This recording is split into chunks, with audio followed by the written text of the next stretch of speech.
పార్వతీపురం మాన్యం జిల్లా గగురువిల్లి మండలం తోటపల్లి దేవస్థానం డెవలప్మెంట్ సేవ ట్రస్ట్ నూతన అధ్యక్షులుగా కురుపాం ఎమ్మెల్యేతో ఏక జగదీశ్వరిను ట్రస్ట్ సభ్యులు ఏకగ్రీవంగా ఎన్నుకుని ఆమెను అధ్యక్షులుగా నియమించారు. ఆమెకు తోటపల్లి ట్రస్ట్ సభ్యులు జట్టు ఆశ్రమం పారినాయుడు మాస్టారు ఆమెకు పూర్ణ కుంభంతో స్వాగతం పలికి పట్టు వస్త్రాలు అందజేశారు. ఈ కార్యక్రమంలో కురుపాం ఎమ్మెల్యే జగదీశ్వరి మాట్లాడుతూ దేవస్థానం అభివృద్ధికి నా సేవలు అందిస్తానని, చిన్న తిరుపతిగా పేరుగాంచిన ఈ దేవస్థానానికి పూర్వము వైభవం తీసుకురావడానికి ప్రభుత్వం దృష్టికి తీసుకువెళ్లి దేవస్థానానికి నిధులు తీసుకురావడానికి నా వంతు కృషి చేస్తానన్నారు.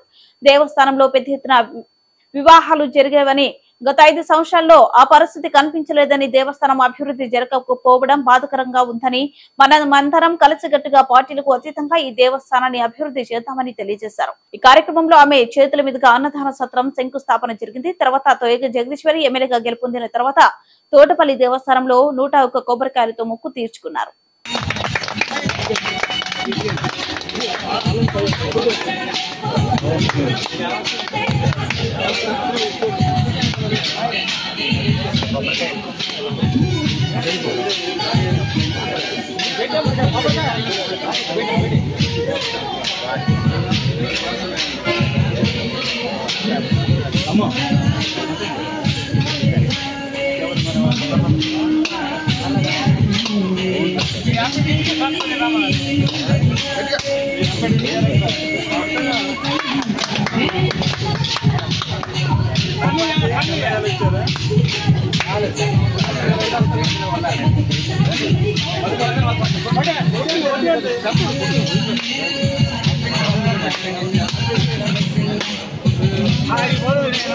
తోటపల్లి దేవస్థానంలో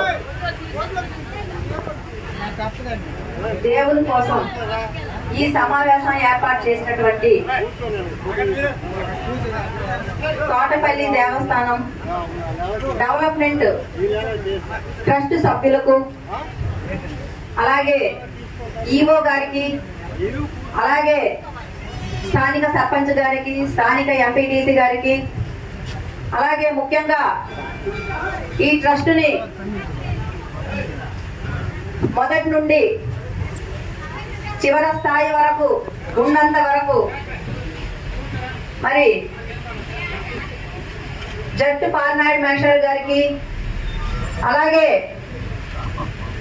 నాతో పాటుగా వేదికపై ఆసీనులైనటువంటి వివిధ హోదాల్లో ఉన్నటువంటి నాయకులకు అందరికీ, వేదిక ముందు ఉన్నటువంటి నాయకులకు, అలాగే మీడియా సోదరులకి, మరి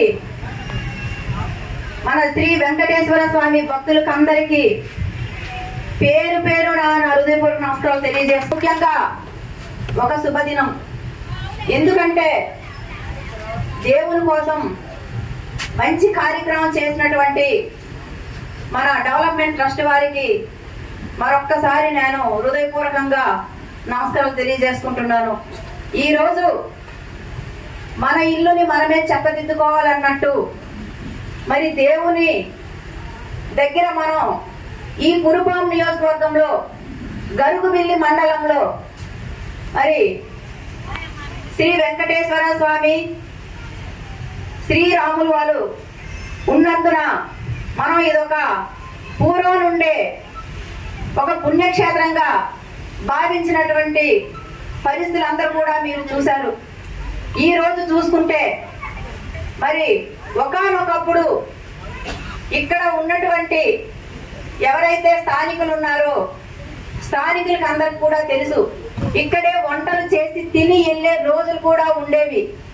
మరి అంత పుణ్యక్షేత్రమైనటువంటి తోటపల్లి దేవస్థానం మరి ఎలాగైనా సరే మరి ఇక ముందైనా మనమందరం కూడా మతాలకి, కులాలకి, పార్టీలకి చూడకుండా డెవలప్మెంట్ కోసం మనం పాటుపడాలని మీకందరికి